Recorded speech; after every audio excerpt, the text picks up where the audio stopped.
Hello friend, जय Hind friend. आज इस क्लास में हम देखने वाले हैं कि बोर्ड एग्जाम में हिंदी में निबंध कैसे लिखें। ठीक है, बिना पढ़े कैसे लिखें वो भी चीज़ बताने वाले हैं, प्लस प्रदूषण की समस्या पर निबंध कैसे लिखना है और एकदम देहाती अंदाज में कैसे लिखना है वो भी चीज़ बताएंगे। और ये बच्चा कैसे कॉपी लिखा है दिखा देना आपको कॉपी कि इसको पूरा फुल में फुल अंक मिल रहा है। ठीक है, ये भी चीज़ बताने वाले, कॉपी बोर्ड एग्जामिनर कैसे चेक करता है वो सारा चीज़ बताने वाला है। देखिए, इसको पूरा फुल में फुल अंक मिला है, जितना भी लिखा है इसको फुल में फुल अंक कैसे मिला है ये सारा चीज़ बताने वाले हैं। सबसे पहले हम जान लेते हैं कि प्रदूषण की समस्या पर निबंध हमको कैसे लिखना है, अब बाद में देखेंगे बिना पढ़े कैसे लिखना है। बस आपको वीडियो को शुरू से लेकर अंत तक जरूर देखना पड़ेगा ईमानदारी से, क्योंकि कोई भी काम में ईमानदारी जरूरी है। ठीक है, चलिए यहाँ पर देखते हैं प्रदूषण की समस्या पर निबंध। देखिए, कोई भी टॉपिक पर निबंध लिखना हो, आपको कोई भी दुनिया का कोई भी टॉपिक निबंध लिखना हो, रूपरेखा बना लीजिएगा, क्योंकि रूपरेखा के लिए ना 2 अंक आपके बोर्ड एग्जामिनर देता है, 2 अंक। ठीक है, देखिए कैसे रूपरेखा में क्या क्या लिखा जाता है वो चीज़ बता देते हैं। सबसे पहले अब बताएंगे बाद में कि बिना पढ़े कैसे लिखना है। अब टेंशन मत लीजिए, बस 1 से 2 मिनट रुक जाइए। देखिए, प्रस्तावना लिखा जाता है, आप निबंध में सबको पता है,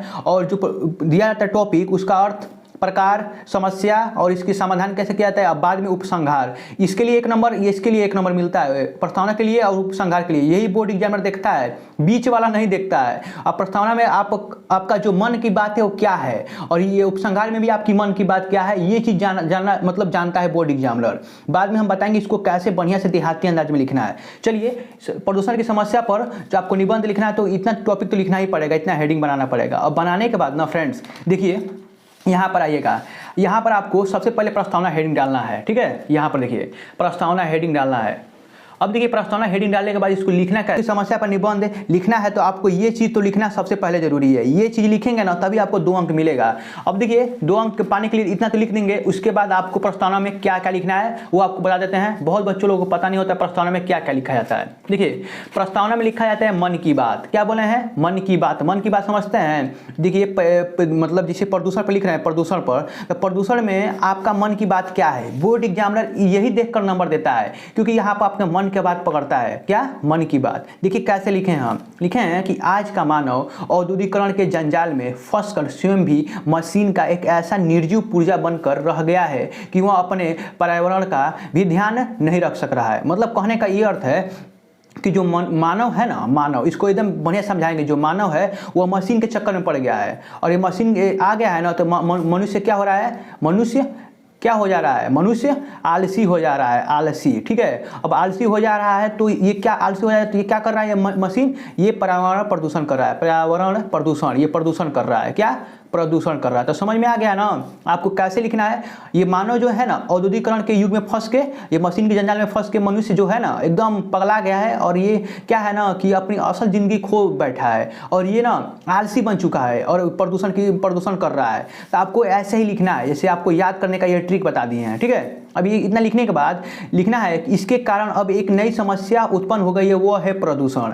देखें कैसे देहाती अंदाज में लिखा हुआ है। अब लिखना है इसका, जो इस समस्या का जो आजकल सभी देशों का ध्यान केंद्रित है, जो ये प्रदूषण है ना, ये सभी देश का ध्यान इस पर केंद्रित है। कहने का अर्थ ये है कि जितने भी देश हैं वो प्रदूषण की समस्या पर देख कर रहे हैं कि ये बढ़ मत जाए। जो बढ़ जाएगा ना तो मानव जीवन के लिए बहुत ये हानिकारक होगा, ये मानव जीवन को तबाह कर देगा। इसलिए सारे देश का ध्यान केंद्रित है किस पर, प्रदूषण पर। अब देखिए, इसके बाद लिखना है कि इस समय हमारे समक्ष सबसे बड़ी चुनौतियां है, वह है पर्यावरण को बचाने की।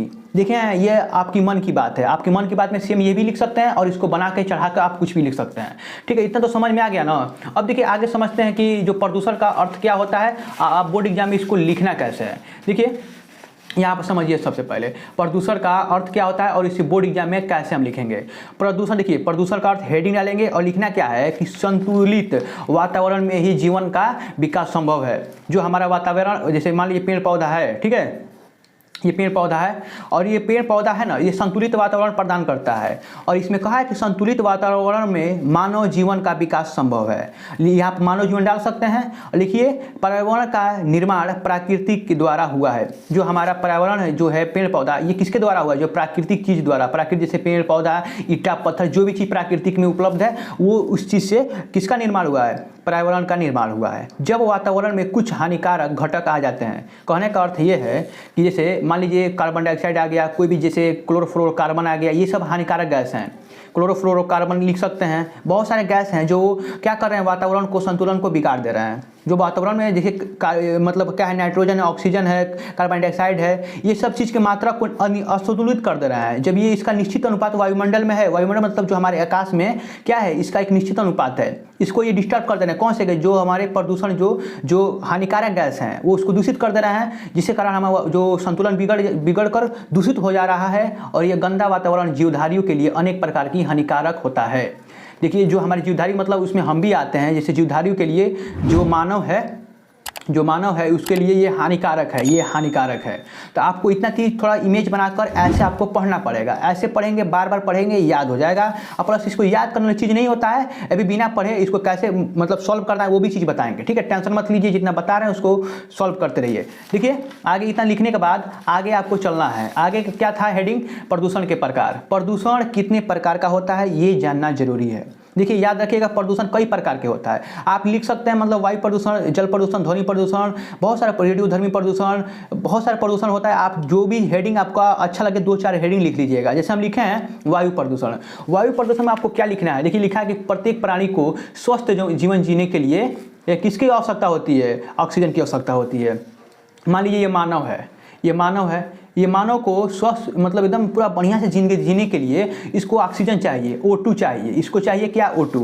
और ये क्या कर रहा है ना, जिसे कारण वायुमंडल में इसकी विशेष अनुपात उपस्थित है। जैसे वायुमंडल में कितने प्रतिशत मतलब ऑक्सीजन बताइएगा, 21%, कितना कि 78%, कमेंट में बताइएगा आप लोग, ठीक है। देखिएगा इसका प्रतिशत कितना है, कोई भी प्रतिशत आप कमेंट में जरूर बताइएगा, क्योंकि आप साइंस के छात्र हैं, ठीक है। जरूर कमेंट में आना चाहिए उत्तर इसका। अब देखिए इसका निश्चित अनुपात वायुमंडल में उपस्थित होना जरूरी है।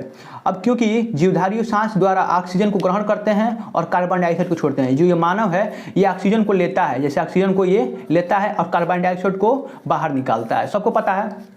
अब देखिए हमें ऑक्सीजन प्रदान करते हैं, इसमें वायुमंडल को शुद्धता बनी रहती है। इतना जो चीज़ आपको इसमें बढ़ा चढ़ा कर जो भी चीज़ लिखना है कि वायु हमारे लिए बहुत मतलब ये नहीं रहेगा तो हम लोग मर जाएंगे, ये सब चीज़ आप बढ़ा चढ़ा के लिख सकते हैं, ठीक है। कोई दिक्कत नहीं, देहाती अंदाज में कुछ भी लिखिए, क्योंकि जानवर को लगना चाहिए ना कि बच्चा लिखा हुआ है।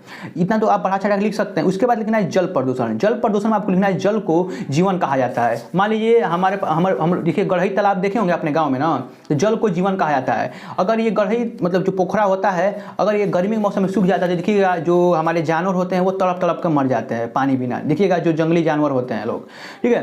तो यहाँ पे देखिए जल प्रदूषण में आपको लिखना क्या है कि जल को जीवन कहा जाता है। इसके बिना जीव जंतु और पेड़ पौधों का अस्तित्व नहीं है। जीव जंतु मतलब हम लोग भी आते हैं। अगर जल नहीं रहेगा ना तो मानव ये नहीं रहेगा, ना कोई प्राकृतिक चीज़ नहीं रहेगी, जीवन का संभव ही नहीं है, ठीक है। अब देखिए फिर भी बड़े बड़े नगरों में गंदे नाले और सीवर नदियों में मिला दिए जाते हैं।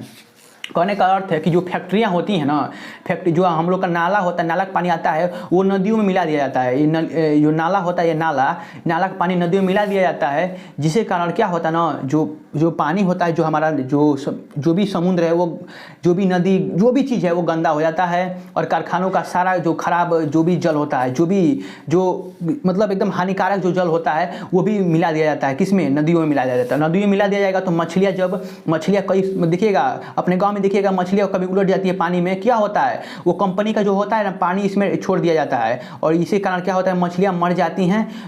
देखिएगा आप बढ़ा चढ़ा के लिख सकते हैं, ये सब लिखा हुआ है देहाती अंदाज में, ठीक है। तो क्या होता है ना, जल प्रदूषण हो जाता है। अब देखिए ध्वनि प्रदूषण में आपको क्या लिखना है, ध्वनि प्रदूषण। थोड़ा हेडिंग ध्वनि प्रदूषण लिखना बहुत जरूरी है, ठीक है। देखिएगा ध्वनि प्रदूषण में आपको लिखना है, ध्यान से देखिए ध्वनि प्रदूषण में आपको क्या लिखना है, ठीक है। यहाँ पे देखिए ध्वनि प्रदूषण में आपको लिखना है कि ध्वनि प्रदूषण भी आज की एक नई समस्या उत्पन्न हो गई है। देखिए कहने का मतलब आप घर में शादी बारात में देखते होंगे डीजे बजता है, डीजे बहुत स्पीड में बजता है, ये भी एक ध्वनि प्रदूषण के अंतर्गत आता है। तो ध्वनि प्रदूषण भी आज की एक नई समस्या बन गई है। इसे वैज्ञानिक प्रगति ने पैदा किया है। वैज्ञानिक जानते हैं ये डीजे वैज्ञानिकों ने बनाया है, किसी ने खोज किया होगा तभी ना ये बना है। तो वैज्ञानिक प्रगति ने पैदा किया है। और मोटर कार भी, मोटर कार, ट्रैक्टर, बस, जो भी चीज़ है, ठेला, मतलब ये जो सीएनजी चल रही है, सारा चीज़ किसने भी मतलब विकास किया है, वैज्ञानिकों ने इसका पैदा किया है, मतलब प्रगति किया है। अब देखिए ये क्या कर रहा है ना, ये मशीन है ना, लाउड स्पीकर बजता है, मशीन में देखिएगा हॉर्न लगा होता है, ये बहुत सारा चीज़ लगा होता है। और ये लाउड क्या करता है ना, ध्वनि को, ये संतुलन को बिगाड़ देता है, और बिगाड़ जाता है ध्वनि प्रदूषण उत्पन्न हो जाती है। और देखिए इसका जो सबसे बड़ा जो है हानिकारक करता है ना, वो करता है मानव को और जीव को, मतलब जो भी जानवर है उन लोगों को। कैसे करता है, यहाँ पर लिखा हुआ है, देखिए लिखा अत्यधिक ध्वनि के से मानसिक विकृति उत्पन्न हो जाए, जैसे चिड़चिड़ापन। देखिएगा आप देखिएगा कोई आपके घर में गाय होगी ना, गाय में गाय के सामने आप डीजे बजाएंगे तो देखिएगा चिड़ना चिढ़ेगी, और चिढ़ेगी तो क्या होगा, चिड़चिड़ापन उत्पन्न हो जाएगा और क्या होगा, मानसिक रोग उत्पन्न हो जाएगा, जैसे बहुत सारा बीमारी उत्पन्न हो, जैसे मानसिक लेवल बीमारी उत्पन्न हो जाएगा। तो आपको ये देहाती अंदाज में आप समझ में आ गया, देहाती अंदाज में बना कर लिख सकते हैं, ठीक है। रेडियोधर्मी प्रदूषण में आपको लिख सकते हैं कि आज के युग में वैज्ञानिक परीक्षणों द्वारा जो वैज्ञानिक परीक्षण करते हैं, परमाणु परीक्षण करते हैं, इसी कारण रेडियोधर्मी प्रदूषण में लिख सकते हैं। और रासायनिक प्रदूषण में आप लिख सकते हैं कि जो भी कारखाना का जो जल आता है वो पानियों में, सीवरों में मिला दिया जाता है, आप इतना लिख सकते हैं। ये चीज़ आप बना कर लिख सकते हैं, कोई दिक्कत नहीं है। ये चीज़ आसान हेडिंग है, जितना चीज़ बताएं आप पीछे से देख लीजिए एक बार इसको, ठीक है। इसको उतार लीजिए कॉपी में, अभी इसको समझ लीजिए, उसके बाद कॉपी में उतारिएगा, ठीक है। अब यहाँ पर देखते हैं ये प्रदूषण की जो समस्या है, इसके हानियाँ क्या क्या हैं वो चीज़ देख लेते हैं।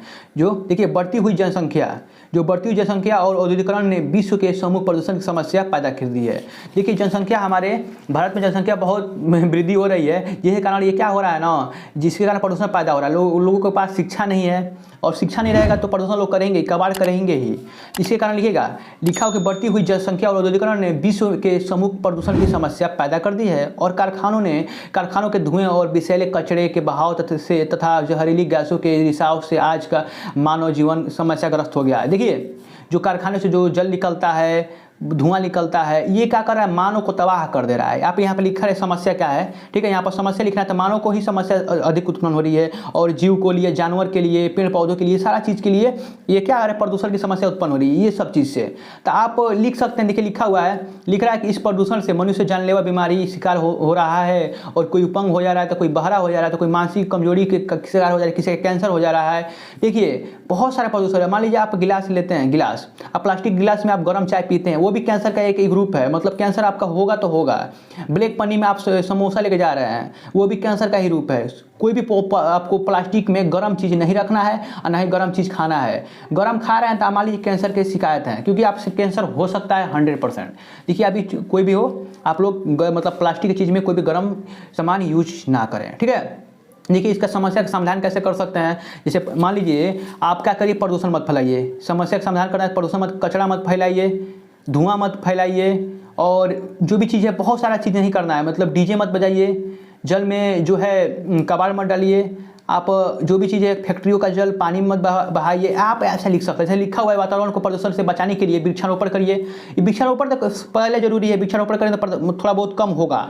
और दूसरी ओर पेड़ पौधों को काटने से रोका जाना चाहिए, ये देहाती अंदाज में लिखा हुआ है। कारखानों के मशीनों के जो अनुमति की उन्हीं लोगों को दिया जाए कि जो भी कचरा है उसको छान कर तब पानी में उसको मतलब बहाया जाए। तो आप ऐसे बना कर लिख सकते हैं, यार देहाती अंदाज में लिखा हुआ है।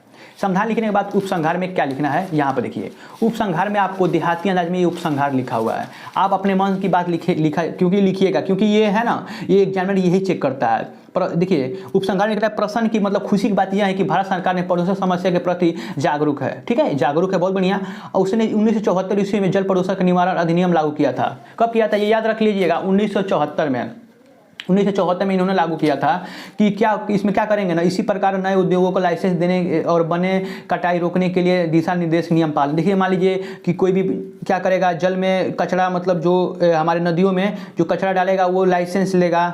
ये देखिए कैसा नियम है, ये सब नियम सरकार ने बनाया कि जो भी चीज़ मान लीजिए जो भी चिमनी चलाएगा उसका चिमनी चलाने का रूल होगा, फैक्ट्री चलाने का रूल होगा, ये सरकार ने बना दिया है। तो आप इतना बना के लिख सकते हैं। अब बता रहे हैं आपको बिना पढ़े जैसे कैसे लिखना है, क्या निबंध। देखिए सबसे पहले ये समझिए, आप कोई भी चीज़ पर बिना पढ़े निबंध लिखना चाहते हैं, बिना पढ़े, तो सबसे पहले ना आपको क्या चीज़ करना पड़ेगा, तीन चार चीज़ स्टेप अपनाना पड़ेगा। देखिए सबसे पहले मान लीजिए हमको प्रदूषण पर लिखना है, प्रदूषण पर लिखना है, 2-4 प्रदूषण हो गया, बेरोजगारी हो गया, कोई भी चीज़ पर लिखना है तो सबसे पहले ना क्या लिखेगा, प्रस्तावना। अब प्रस्तावना में जो भी आपके मन की बात आ रहा है, इस प्रदूषण के जो भी चीज़ आ रहा है, जो भी चीज़ जितना लंबा हो सके, लगभग 10 लाइन, कितना भी लगभग 10 मिनिमम 10 लाइन लिख सकते हैं आपके मन में जो भी आ रहा है। अब इसका प्रदूषण का अर्थ डालिएगा, अर्थ क्या है, कोई भी टॉपिक हो, चाहे मान लीजिए चाहे दहेज हो चाहे आतंकवाद हो, इसका अर्थ डालिएगा, अर्थ क्या होता है, उसका हानि डालिएगा, और लाभ हो सकता है लाभ भी डाल दीजिएगा, और इसकी समाधान, ठीक है। और बाद में उपसंहार में भी मन की बात लिखा जाता है कि सरकार इसे क्या राय है।